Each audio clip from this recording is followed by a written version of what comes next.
Hello student, good morning to all of you. How are you all? Okay, well, I'm also fine. तो फिर कैसी preparation चल रही है आप सभी की? आई होप कि अच्छी चल रही होगी. टेंशन नहीं लीजिए, आप रीजनिंग, मैथ और जीके जीएस पे ध्यान दीजिए यार. बायो पे ध्यान देने की ज़रूरत नहीं है. बायोलॉजी का बस एक क्लास कर लीजिए, ऑल ओवर आपका फाइनल हो जाना है ना. आप कंपटीशन की तैयारी करते रहिए और मेरा एक क्लास बस आप मतलब टच करते रहिए. कभी भी चलते फिरते कभी एक ऐसे लगा के देख लीजिए, सब क्लियर हो जाएगा. दिमाग में रहना चाहिए. पता है क्या, कंपटीशन एग्ज़ाम की एक खास बात पता है क्या होती है? आपके दिमाग में मतलब वो चीज़ कभी ना कभी आनी चाहिए. समझ रहे ना? बायोलॉजी बहुत बड़ी चीज़ नहीं है. बस आप एक वीडियो चला के देख लीजिए, कभी भी एग्ज़ाम टाइम में भी देख लीजिए, कोई दिक्कत नहीं है. ऑप्शन आएगा ना, अपने आप आपको आंसर भी मिल जाएगा. ठीक है ना? कंफ्यूज होने की ज़रूरत ही नहीं है. अगर क्लास कर ली है तो कंफ्यूजन की ज़रूरत ही नहीं है. जगह ही नहीं है ना. पूरे एक्सप्लेनेशन के साथ, मतलब हर टॉपिक को रिलेट कर करके, हर टॉपिक को मैं आपसे रिलेट करके, आपके रियल लाइफ से रिलेट कर करके मैं आपको क्लियर करती जाऊंगी. बस एक बार आप लेक्चर देख लीजिए, है ना, हर टॉपिक से रिलेटेड. और आप देखिएगा जब एग्ज़ाम के सामने आपके पेपर आएंगे, है ना, ऑप्शन आते ही आंसर भी पता चल जाएगा. क्वेश्चन पता हो या ना हो, ऑप्शन देख के आंसर पता चल जाएगा आपको. समझ रहे हैं ना? तो चलिए फिर पिछले क्लासेस में हमने देखा था, इन प्रीवियस क्लासेस हमने देखा था सेल के बारे में पढ़ा था, है ना.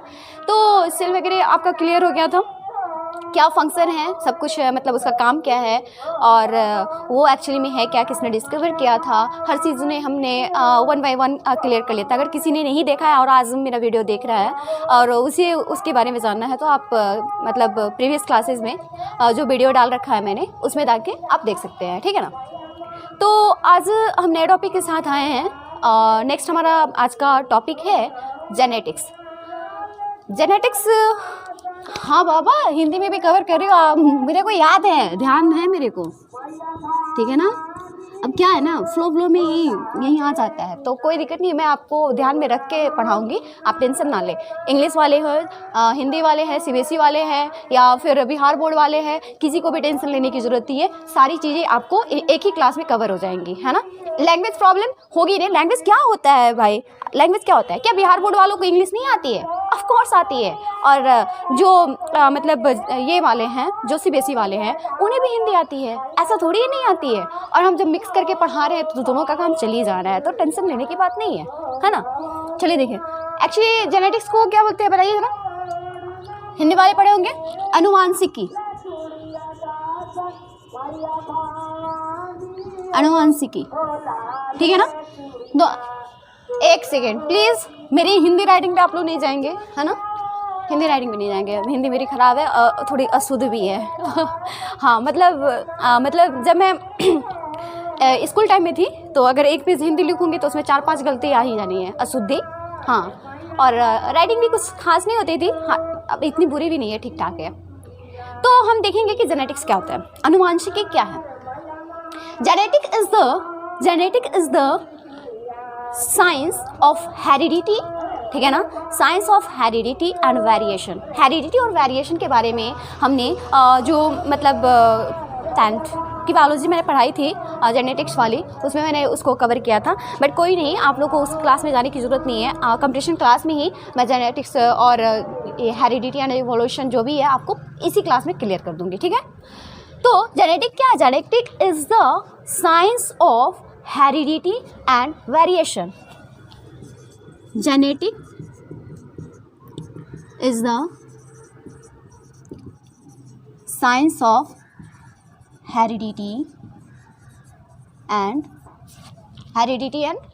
वेरिएशन. ठीक है ना. वेरिएशन क्या है?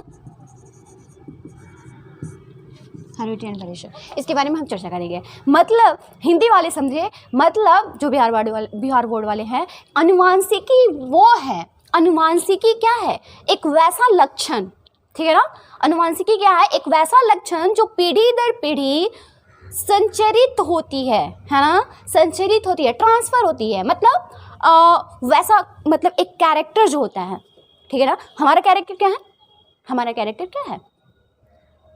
हमारा क्या जैसे कि ह्यूमन बींग्स का कैरेक्टर क्या होता है, हम सांस ले रहे हैं, हम चल रहे हैं, फिर हमारा जो बॉडी स्ट्रक्चर है ऐसा है, ये क्या है हमारे बच्चों में ट्रांसफ़र होगा, हमारे मदर फादर से, हमारे पूर्वज से हमारे अंदर ये हेरिडिटी के थ्रू ट्रांसफ़र हुआ है, और वही मेरे बच्चों में, मेरे बच्चों के बच्चों में भी ट्रांसफ़र होगा, है ना।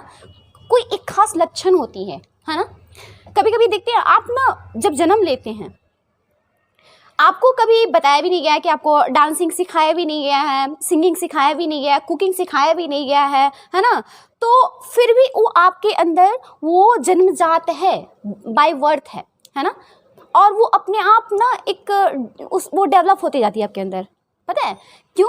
क्योंकि आपके पूर्वज में किसी ना किसी में ये गुण रहा होगा, और वो आके अब आपके में दिख रहा है, फिर आपके में नहीं दिखा, आपके बच्चों में दिखेगा। आप टैलेंटेड हो, ओवर टैलेंटेड हो, आपके बच्चे भी होंगे ओवर टैलेंटेड होंगे, कहीं ना कहीं उन्हें भी बायो में इंटरेस्ट रहेगा, हमारे बच्चों को भी रहेगा, है ना।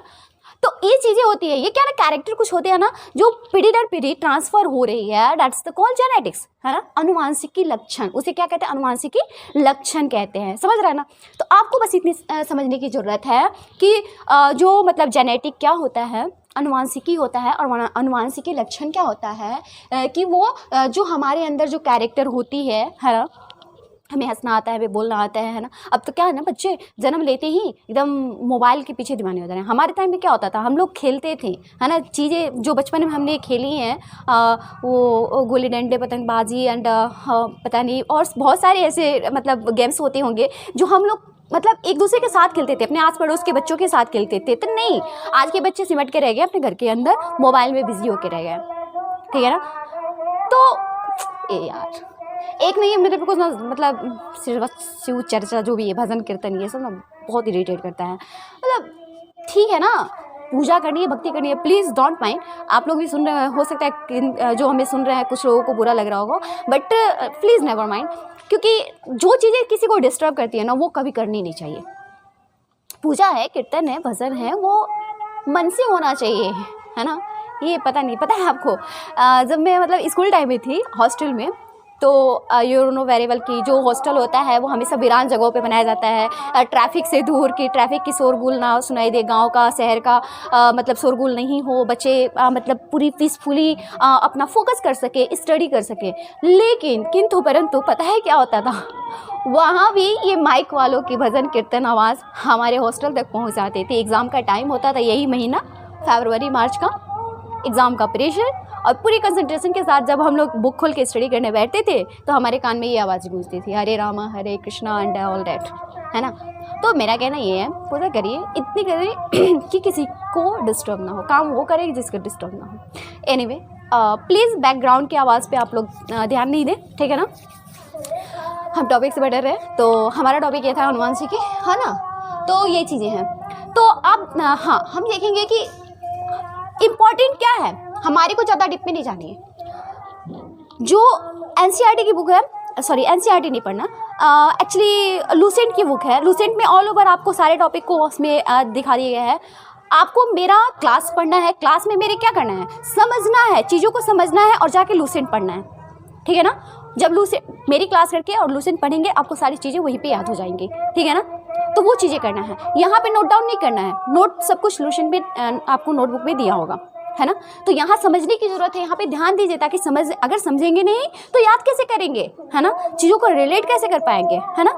तो हमें क्या देखना है कि मतलब एक्स्ट्रा चीज़ें नहीं देखनी है, जो एग्ज़ाम भी उससे मतलब हमारे लिए इम्पोर्टेंट है, हमें उसको देखना है। तो जेनेटिक्स के बारे में हमने जान लिया कि जेनेटिक क्या है और अनुवांशिकी क्या होता है, अनुवांशिकी लक्षण क्या होता है। अनुवांशिकी लक्षण वो होते हैं, ये आपको जानने की ज़रूरत है, मान लीजिए याद करना है एग्ज़ाम पर्पज़ से, लेकिन ये जानना भी ज़रूरी है कि अनुवांशिकी लक्षण वो होता है जो हमारा पेरेंट टू पेरेंट, मतलब एक पीढ़ी से दूसरी पीढ़ी, जनरेशन टू जनरेशन ट्रांसफ़र होता है, and that character is called अनुवांशिकी लक्षण, उसको हम लोग कहते हैं। उस कैरेक्टर को, उस लक्षण को हम लोग क्या कहते हैं, अनुवांशिकी लक्षण कहते हैं। इसे किसने दिया था, वाटसन ने दिया था। जेनेटिक्स को किसने दिया था, वाटसन, ठीक है ना, ये याद रखने की जरूरत है, वाटसन ने दिया था, ठीक है। जीन एंड एलील, जीन को किसने दिया था, जीन एंड एलील को किसने दिया था, जॉनसन ने, ठीक है ना, जॉनसन ने दिया था, ठीक है। फादर ऑफ जेनेटिक, जेनेटिक का पिता, मतलब हर किसी का एक पिता होता है, हमारे को जन्म देने वाले हमारे फादर है, ठीक है ना।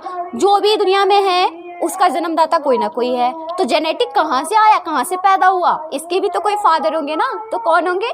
मेंडल, जॉन मेंडल, ठीक है ना, गिगर जॉन मेंडल,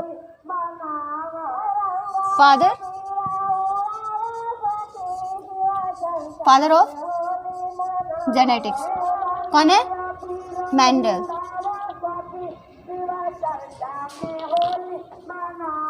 ठीक है, अब देखिए यहाँ पे हमने क्या देखा था, वाटसन ने जेनेटिक्स को दिया था, ठीक है।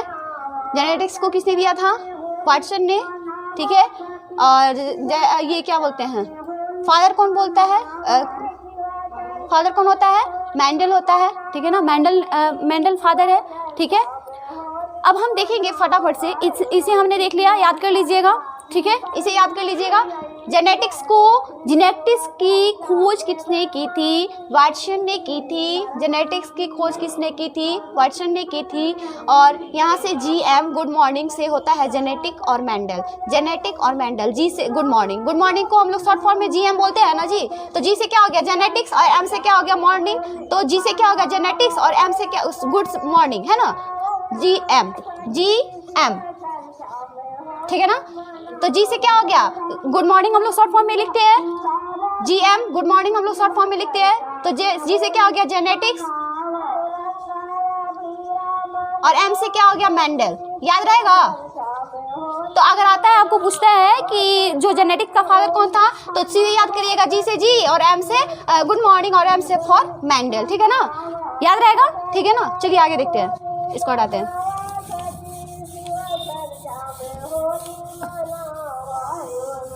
खुद से टर्म बनाइए, खुद से, समझे, खुद से टर्म बनाइए। पता है क्या होता है, बड़ा बनाया कोई देख करके दे देता है ना आपको शॉर्ट फॉर्म, ठीक है, आप क्या करेंगे? आप उसको रटेंगे, फिर तो रटेंगे ही ना, रटने का काम तो होता ही रहता है, रटने का काम। आप जानते हैं कि रटने से चीजें नहीं हो सकती हैं, फिर भी कोई करके दे दो, रट लिया, कोई करके, अरे रट लिया, फिर तो वो भी तो भूलना है ना आपको, वो जो मतलब शॉर्ट फॉर्म है वो भी तो भूल जाएगा। तो फिर क्या करोगे आप लोग? खुद से बनाओ ना, खुद से रिलेट करो, खुद से बनाओ, है ना। जैसे कि हमने देखा क्या है, genetic good morning, G for genetic, M for Mendel, ठीक है ना, याद रहेगा, वेरी इजी, ठीक है। टाइम को किल किए बिना हम लोग आगे बढ़ेंगे जस्ट, ठीक है ना। तो उसने क्या किया, किस पे मतलब उसने अपना मतलब जो जेनेटिक्स हैं, तो कैसे जिनका ट्रांसफ़र होता है, जिनका ट्रांसफ़र कैसे होता है। आप देखते होंगे कि अनुवांशिकी में क्या करते हैं लोग, जैसे कि मान लीजिए हम इंसान हैं, ह्यूमन बींग्स हैं, तो हमारे जो मतलब जनरेशन होगा बिल्कुल हमारी तरह होगा, है ना। जस्ट सपोज कि कोई फ्लावर है, जैसे रोज़ है, तो रोज़ का जो जनरेशन है वो भी क्या होगा? रोज़ है, रेड रोज है। अब जब रेड रोज का कलम हम लोग काट के लगाएंगे तो फिर इसके बच्चे भी क्या होंगे, मतलब इसका जो प्लांट होगा वो भी रेड रोज होगा, पूरा बगान ही रेड रोज हो जाएगा, रेड रोज का होगा, ठीक है ना। अब इसमें क्या करते हैं, मान लीजिए कि अनुवांशिकी, जेनेटिक ट्रांसफर किस चीज का होता है? जीन का होता है, जीन का ट्रांसफर होता है। हम लोग क्या करते हैं, अब इसका जो है ना हाइब्रिड का नाम सुना होगा, आजकल हाइब्रिड बहुत मतलब ट्रेंड में है ना। मतलब कुछ भी को कुछ भी लोग बनाते रहे, मतलब जैसे कि बैंगन की बात करें, पहले क्या बैंगन छोटे छोटे आते थे, इसमें क्या किया सब, अब साइंटिस्ट लोग को ना चैन नहीं आता है, वो ना कुछ करते रहेंगे कि क्या करें, क्या मतलब खुरापाती वाला दिमाग। जो बच्चा खुरापात होता है, छोटे में देखते हैं आप लोग, जब बच्चा खुरापात होता है तो उसके दिमाग में ना हमेशा कोई नया खुरापाती सूझता होता है। तो साइंटिस्ट भी खुरापात ही होते हैं, ठीक है ना। वो छोटे बच्चे जो खुरापाती करते हैं, जस्ट साइंटिस्ट भी वही खुरापात होते हैं, ठीक है ना। जिस तरह बच्चों को कभी ना कभी कोई ना कोई मतलब नई मतलब शरारत सूझती रहती है, वैसे ही साइंटिस्ट लोगों को हमेशा कुछ खुरापात सूझती रहती है, नया मतलब कुछ शरारत सूझता रहता है। वो किसी न किसी को इधर से उधर करके छेड़ते रहेंगे, कुछ नई चीज़ बनाते रहेंगे, है ना। तो वो लोग क्या करते हैं, जैसे कि गोभी का नस्ल देखिए, पहले गोभी कैसा होता था, अब देखिएगा इतना बड़ा गोभी आ रहा है। क्यों? क्योंकि उन्होंने देखा कि गोभी में ऐसी क्या चीज़ है जो उसको बड़ा कर रही है, ठीक है ना। उसको निकाल के दूसरे वाले से हाइब्रिड करा दिया, एक नया नस्ल तैयार हो गया, नया नस्ल तैयार हो गया। अब उसमें जितनी भी ब्रीडिंग हो रही है वो सारे बड़े बड़े बड़े बड़े गोभी हो रहे हैं और बहुत कम टाइम में हो जा रहे हैं, है ना। तो लाइफ स्पेन भी उसका मतलब शॉर्ट कर दिया गया, ठीक है ना। तो रेड रोज की बात करें, अब देखिए मान लीजिए कि इसमें क्या करेंगे, आधा क्या किया कि रेड रोज का मतलब काट दिया और आधा क्या किया येलो का काट दिया, दोनों को क्या किया मतलब ऐसे मिक्स कर दिया और मिक्स करके दोनों को बांध के और फिर नया कलम तैयार कर दिया। उसमें जब वो फ्लावर निकल रहा है तो आधा मतलब आधा रेड निकल रहा है और आधा येलो निकल रहा है रोज का, ठीक है ना। तो ये इसी से क्या हो गया, एक नया नस्ल तैयार हो गया, समझ रहे हैं ना। तो लोग हाइब्रिड कराते हैं। अब क्या किया जो मेंडल ने था, मेंडल ने देखा कि रिसर्च करे तो वो किस पे करे, तो उसने पी प्लांट को लिया। क्या लिया, पी प्लांट। सीबीएसई वाले समझ रहे हैं ना जी, सॉरी बिहार बोर्ड वाले। मटर का हरा मटर, ठीक है ना। मटर के प्लांट को उसने, मटर का पौधा लिया, उस पर रिसर्च करना शुरू किया। मटर का पौधा उसने क्यों लिया, क्योंकि उसकी जो ब्रीडिंग होती है ना बहुत मतलब ज़्यादा होती है और उसकी लाइफ स्पेन जो होती है वो बहुत कम होती है, मतलब कम टाइम में बहुत ज़्यादा वो दे सकता है ब्रीड, ठीक है ना। इसलिए इसने इसको लिया, ठीक है। अब इस पर रिसर्च करना शुरू किया, ठीक है ना। बहुत सारा उसका जैसे कि प्लांट का हाइट कैसा होता है, प्लांट के हाइट को लिया उसने, फिर उसके पॉट के कलर को लिया, पॉट के शेप को लिया, ठीक है ना। और फ्लावर के कलर को लिया, फ्लावर के शेप को लिया, मतलब 6-7 करके उसने कैरेक्टर प्लांट के लिए और उसको फिर से हाइब्रिड कराना शुरू किया, ठीक है ना। अब देखिए हाइब्रिड में क्या किया उसने, पहले 2 तरह से हाइब्रिड कराया। पहला क्या था, मोनो हाइब्रिड, और सेकंड क्या था, डाई हाइब्रिड। मोनो हाइब्रिड और डाई हाइब्रिड मतलब एक संकरीय एंड द्विसंकरीय। मोनो हाइब्रिड पहले देखते हैं, आपके लूसेंट में भी है, जाके वहाँ पे आप लोग क्रॉस देख लीजिएगा। पनेट स्क्वायर अगर बनाना नहीं आता होगा तो मैं कभी नेक्स्ट क्लास में आपको अगर आपको दिक्कत हो रही होगी पनेट स्क्वायर बनाने में और इसको निकालने में कि इसका रेशियो कैसे निकालते हैं, आप कमेंट में कर दीजिएगा। मैं हिंदी में पनेट स्क्वायर का वीडियो डाल दूंगी, क्योंकि मैंने सीबीएसई वालों के क्लास ली है तो उसमें डाला हुआ है, इसलिए मैं यहाँ पे पूरा डिटेल में नहीं बता रही हूँ। क्योंकि जो एग्जाम पर्पज से आप लोग कंपटीशन वाले बच्चे हैं, कंपटीशन वाले बच्चों को इतना ज़रूरी नहीं है, रेशियो बस ध्यान में रखना है, तो इतना ही याद रखिए। हाँ, अगर आप लोग अलग से जानना चाहते हैं तो कमेंट कर दीजिएगा, मैं एक वीडियो बना दूंगी उस पर पनेट स्क्वायर पे कैसे बनाते हैं, ठीक है ना। तो मोनो हाइब्रिड क्रॉस, एक संकरीय, इसको एक संकरीय बोलते हैं, एक संकरीय, ठीक है ना। अब इसमें क्या किया उसने, प्लांट का हाइट लिया। क्या लिया, प्लांट का हाइट, ठीक है। प्लांट हाइट में क्या होगा, अब देखिए टॉल आएगा और ड्वार्फ आएगा, मतलब लंबा और बौना, बौना, ठीक है ना। इसका जो एलिल है वो कैसा होगा, डबल कैपिटल टी, इसका डबल स्मॉल टी होगा, ठीक है ना। अब हम इसमें से क्या लेंगे, टी, और इसमें से क्या लिए, स्मॉल टी, दोनों को क्रॉस करना है। मेरे को क्या मिला, कैपिटल टी और स्मॉल टी, मतलब इस जनरेशन में ये पेरेंट है, पैतृक, ठीक है ना, जिसको हम P1 से भी मतलब नोट करते हैं, ठीक है, नोट डाउन करते हैं। इस मतलब इसमें क्या है कि जितना भी प्लांट है वो क्या है, टॉल है, लंबा है ना, टॉल है। ऑल प्लांट्स क्या है, टॉल है, ठीक है ना। अब हमारे को क्या मिल गया, गैमेट मिल गया, कैपिटल टी और स्मॉल टी। अब हम इसको क्रॉस कराएंगे, सेल्फ फर्टिलाइजेशन कराएंगे। मतलब सेल्फ फर्टिलाइजेशन को क्या बोलते हैं, स्वपरागकण, ठीक है ना। इसको हटाएं,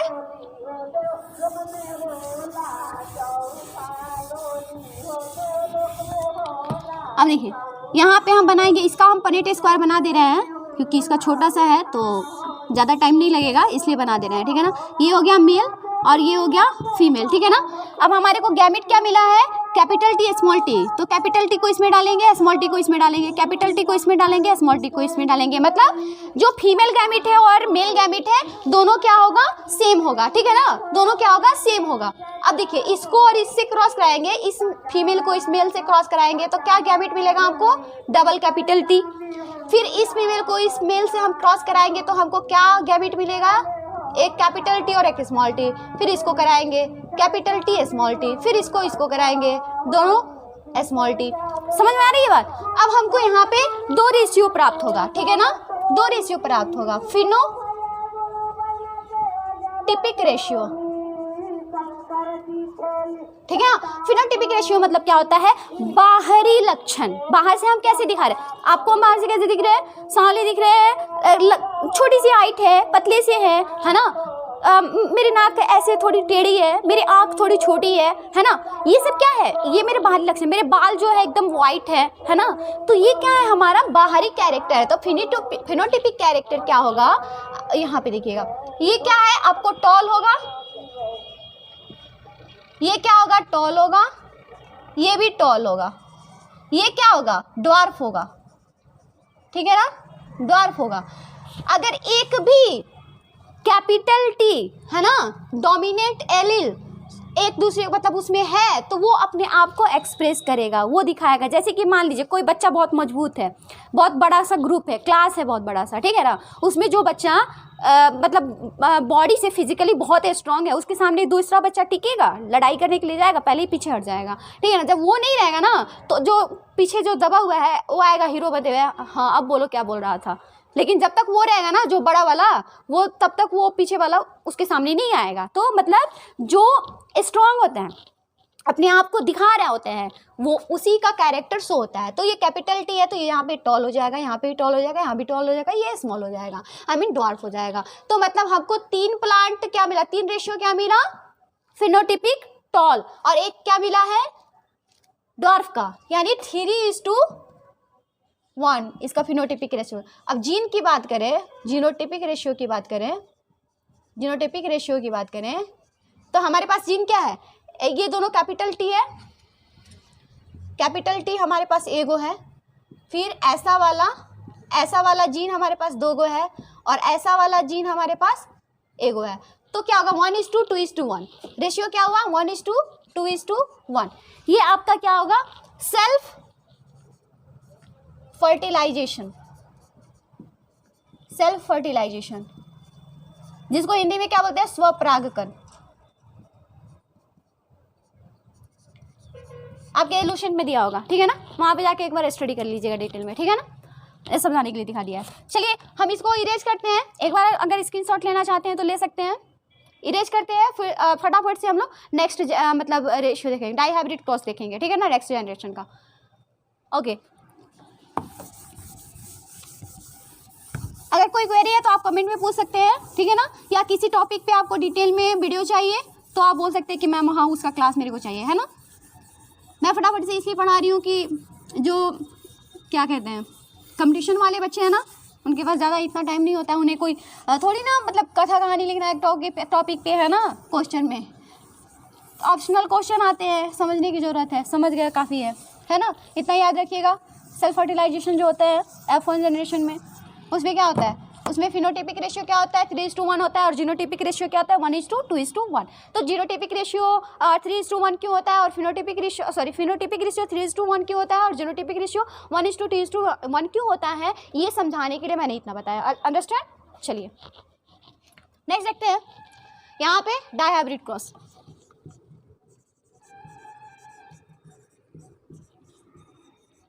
इसको हिंदी में क्या बोलते हैं, द्विसंकरीय बोलते हैं ना।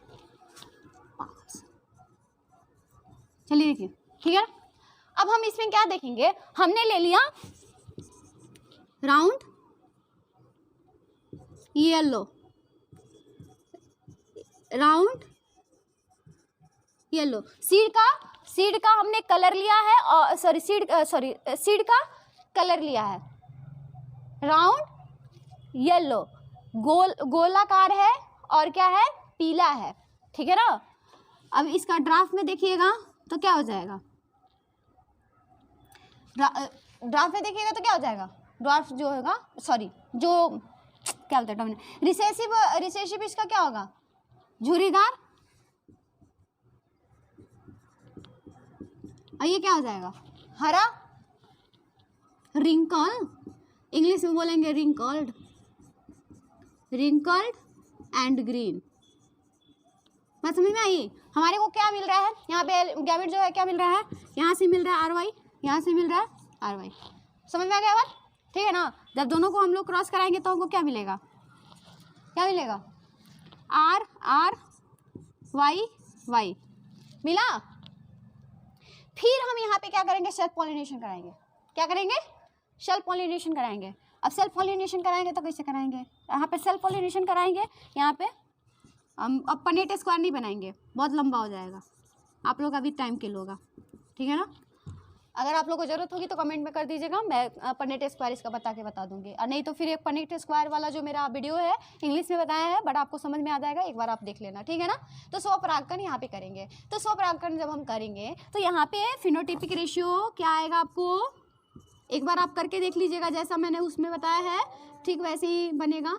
तो फिनोटिपिक रेशियो क्या हो जाएगा, बताइए जल्दी, कोई बताइए। 9:3:3:1, 9:3:3:1। ये ना रेशियो याद रखिएगा, यहाँ से ना रेशियो पूछता है कि डाई हाइब्रिड क्रॉस में जो सेल्फ फिनोटिपिक रेशियो क्या होता है और जीनोटिपिक रेशियो कितना होता है ना। जीनोटिपिक रेशियो क्या होगा,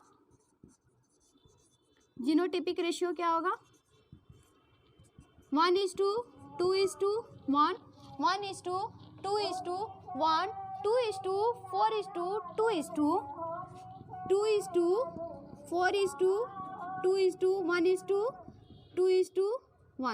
देखिए इसको याद करने का तरीका देखिए, 1:1, 1:1:2, फिर यहाँ पे 4 हो जाएगा, 2 दूना 4। अब फिर यहाँ पे जाइएगा तो फिर यहाँ से डिक्रीज जैसे होता है ना, वहीं से अब मान लीजिए 1 है, 2 है, 1 है, 2। अब फिर अब जिस तरह से इधर लिखा है उसी तरह से इधर गिरा देना है, तो 2 1 2 1, वेरी सिंपल, ठीक है ना, याद करने के लिए याद हो जाएगा। चलिए नेक्स्ट क्लास में हम देखेंगे इसके आगे, ठीक है ना। तब तक के लिए इतना आप लोग पढ़िए और फिर लूसेंट जाके देखिएगा, और कुछ भी रह जाता है तो आप हमको कमेंट करिए कि हाँ इस टॉपिक पे हम थोड़ा सा और वीडियो बना सकते हैं और आपको क्लास ले सकते हैं, या पनेट स्क्वायर इसका आप लोग को जानना होगा तो आप कमेंट कर सकते हैं, या फिर पनेट स्क्वायर वाला मेरा वीडियो देख सकते हैं, ठीक है ना। चलिए नेक्स्ट क्लास में हम मिलते हैं फिर नए टॉपिक के साथ, और जाइए आप याद रखिए और क्वेश्चन इससे रिलेटेड कीजिए, देखिएगा श्योरली आपको बहुत सारे क्वेश्चन आप टच कर पाएंगे इससे रिलेटेड, ठीक है। Okay, have a good day.